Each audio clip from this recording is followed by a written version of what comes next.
I had a worker, it was a long time ago, and she helped me deal with issues to help me accept the things that happened in my past. Instead of trying to just suppress them, just to accept they happen and move on, like not to change it. I can't change my past. And they just helped, she helped me accept them and helped me move on and helped me to deal with them so it didn't bother me at a higher level. It brought the level down.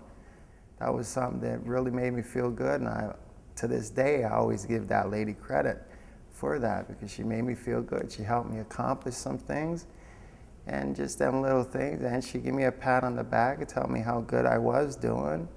And because of that, I've never forgot the lady. Yeah, she made me feel really good about myself, that my words, the things that I did and the things I said did have meaning. And I was a somebody, and I was worth being around, and I am a good person. And she really brought some of that out in me, and to this day I still walk that way because of some of the things she taught me.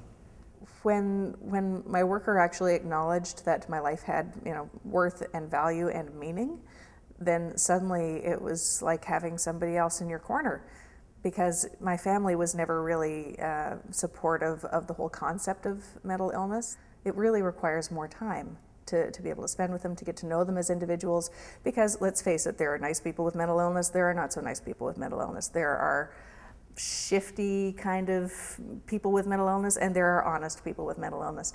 And hopefully an honest, nice person with a mental illness who goes to see a worker is going to see a worker who hasn't been jaded by meeting a shifty, dishonest person with mental illness, right? So they're going to want to listen to you objectively and openly and see how they can help you in terms of whatever healthcare issue you have, whether it's a mental health issue or whether it's a regular health issue. One time at a place that I go to often, I said, I would like to do that. I'd like to do that. And instead of the fellow saying, okay, well, we'll do it, he said, would you like to do it? And my first impulse was, I can't do that. And he trusted me enough to say, okay, well, you go get the supplies and away you go. And it got put on the calendar, and it made me very happy that he felt that I could do that, trusted me enough to do that. Talk to the client as we're talking right now, friendly, eye contact, make the client feel confident. Don't make the client think that you can't wait for them to go, that, it's you again.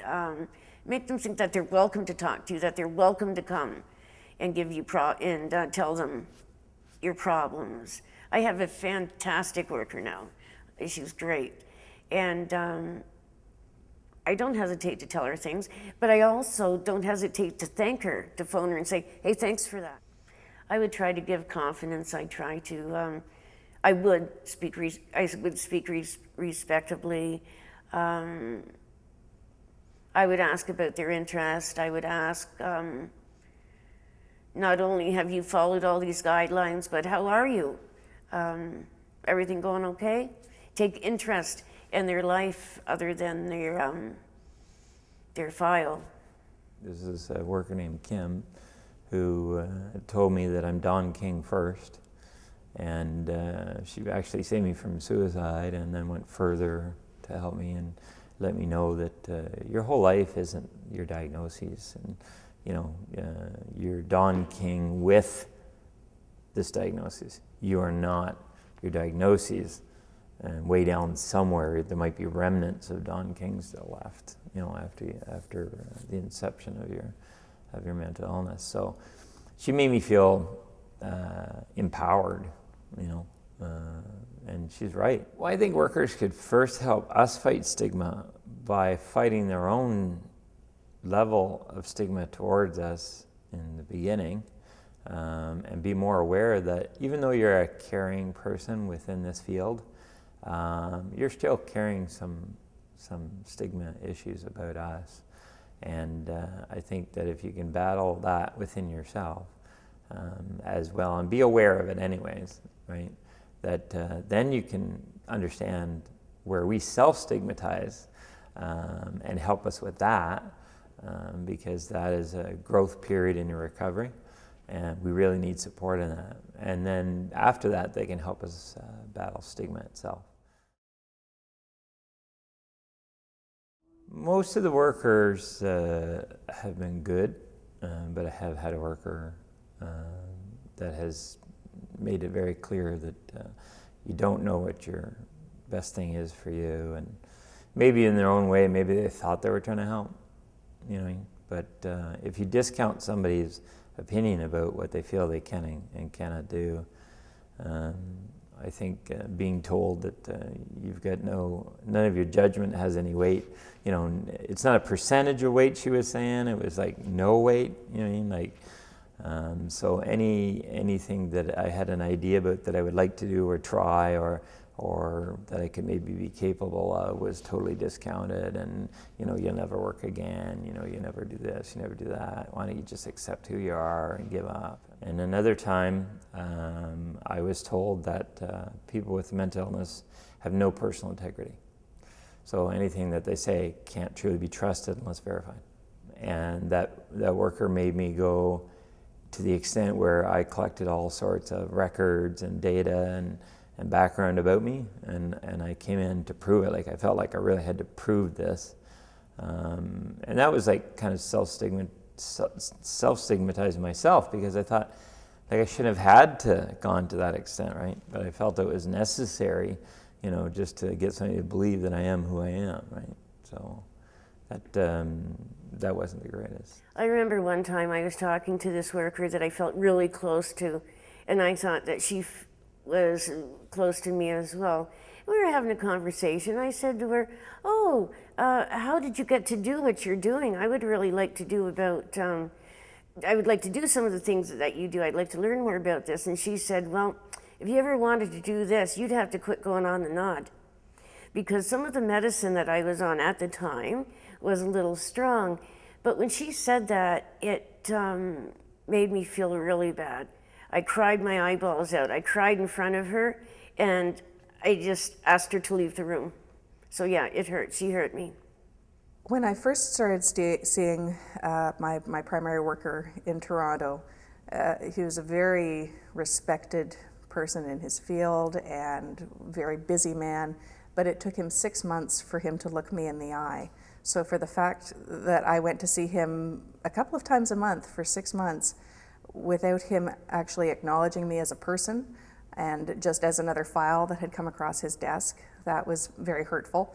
And of course, you're not going to see your worker when you are healthy and feeling well and feeling strong. So any perceived additional slight of feeling like I'm not worth your time, or I'm not worth your acknowledgement, or you're just seeing me as a condition and not as a person, is adding to the burden of already feeling like you're not valid.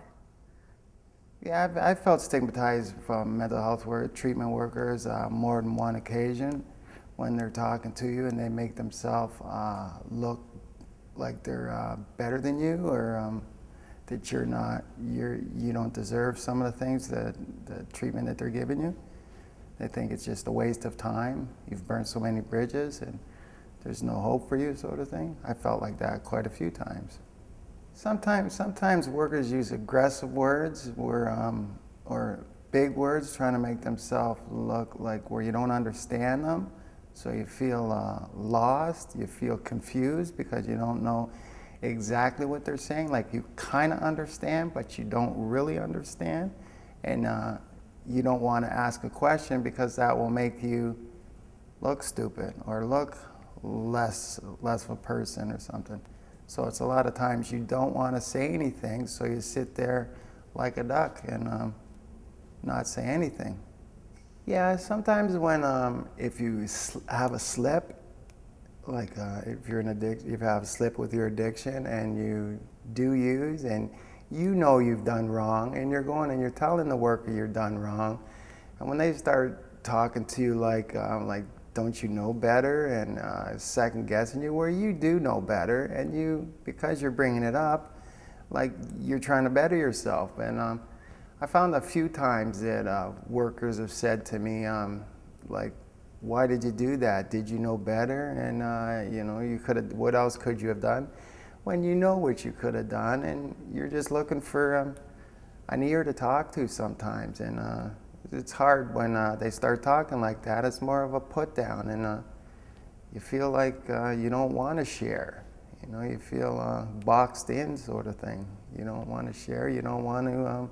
You feel like you shouldn't have said anything. Sometimes you feel like it's best to keep it in. Sometimes it doesn't help you, but as a matter of fact, it harms you. So it's just dependent on the worker.